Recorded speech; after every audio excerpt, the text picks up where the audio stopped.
my last farewell. Farewell, my adored land, region of the sun caressed. Pearl of the Orient Sea, our Eden lost.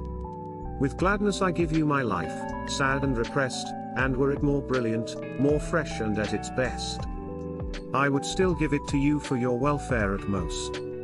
On the fields of battle, in the fury of fight, others give you their lives without pain or hesitancy. The place does not matter, cypress laurel, lily white, scaffold, open field, conflict or martyrdom's site. It is the same if asked by home and country. I die as I see tints on the sky begin to show. And at last announce the day, after a gloomy night, if you need a hue to dye your matutinal glow. Pour my blood and at the right moment spread it so, and gild it with a reflection of your nascent light. My dreams, when scarcely a lad adolescent, my dreams when already a youth, full of vigor to attain, were to see you, gem of the sea of the Orient. Your dark eyes dry, smooth brow held to a high plane without frown, without wrinkles and of shame without stain. My life's fancy, my ardent, passionate desire, hail. Cries out the soul to you, that will soon part from thee. Hail. How sweet 'tis to fall that fullness you may acquire. To die to give you life, neath your skies to expire, and in your mystic land to sleep through eternity. If over my tomb some day, you would see blow, a simple humble flower amidst thick grasses. Bring it up to your lips and kiss my soul so, and under the cold tomb, I may feel on my brow, warmth of your breath, a whiff of your tenderness.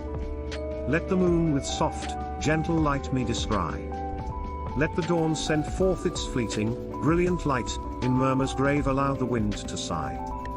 And should a bird descend on my cross and alight, let the bird intone a song of peace o'er my sight. Let the burning sun the raindrops vaporize and with my clamor behind return pure to the sky. Let a friend shed tears over my early demise, and on quiet afternoons when one prays for me on high. Pray too, O, my motherland, that in God may rest I. Pray thee for all the hapless who have died, for all those who unequaled torments have undergone. For our poor mothers who in bitterness have cried. For orphans, widows and captives to tortures were shied.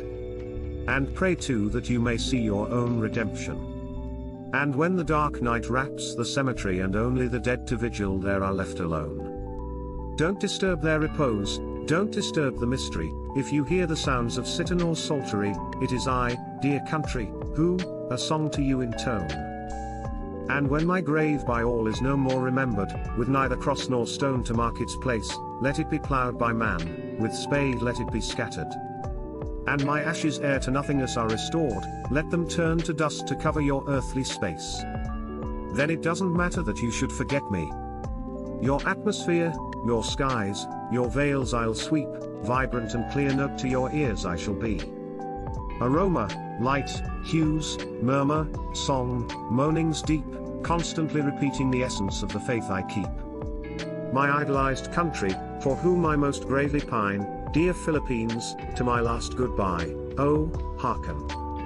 There I leave all, my parents, loves of mine. I'll go where there are no slaves, tyrants or hangmen, where faith does not kill and where God alone does reign. Farewell, parents, brothers, beloved by me.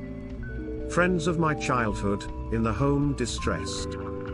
Give thanks that now I rest from the wearisome day. Farewell, sweet stranger, my friend, who brightened my way. Farewell, to all I love. To die, is to rest.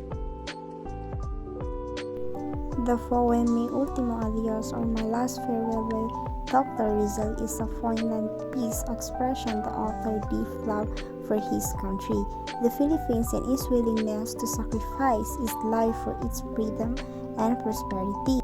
The poem is structured in several stanzas, each conveying different themes and emotions that I will be going to explain that four stanzas of this poem.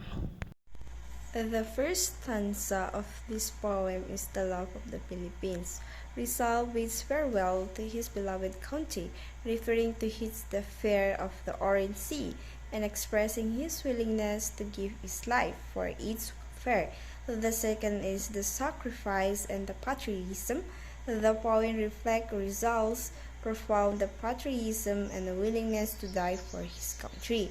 Without hesitations, emphasized that the purpose and reason for sacrificing one's life are more important than a place of death.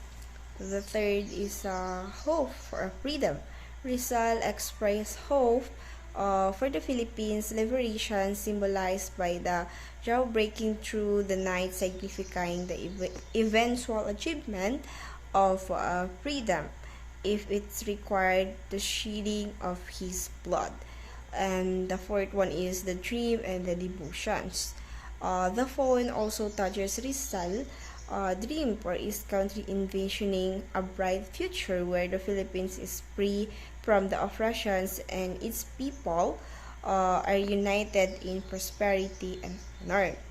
And the fifth is the legacy and the remembrance is Rizal acknowledged that his grave may be forgotten, but his hope that his sacrifice and devotion to his motherland will be remembered, even if it's just a simple flower placed on his step.